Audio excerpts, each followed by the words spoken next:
ABŞ Silahlı Qüvvələrinin Mərkəzi Komandanlığının məsuliyyət zonasına daxil olan Yaxın Şərq, Mərkəzi Asiya və Şərqi Afrikada fəaliyyət göstərən iki ABŞ esminəsi lazer qurğuları ilə təchiz olunub.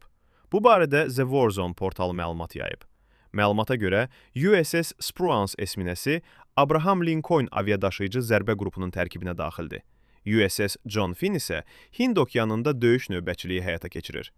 Hər iki gəmi pilotsuz uçuş aparatlarını dezorientasiya etmək, eləcə də gəmilər, sualtı qayıqlar, pilotlu hava vasitələri və dronlardakı kəşfiyyat sistemlərinin kamera və sensorlarını sıradan çıxarmaq üçün nəzərdə tutulan Odin lazer sistemi ilə təchiz edilib. Portalın məlumatına görə, ABŞ Hərbi Dəniz Qüvvələri ümumilikdə 9 gəmidə yönləndirilmiş enerji silahları yerləşdirib. Bundan əlavə, USS Nimitz aviadaşıyıcısının rəhbərlik etdiyi ABŞ aviadaşıyıcı zərbə qrupu Karib dənizinə daxil olub. Bu barədə ABŞ Silahlı Qüvvələrinin Cənub Komandanlığı X hesabında məlumat yayıb. Qrupa USS Gridley esminəsi və yanacaq təminatı gəmisi də daxildir.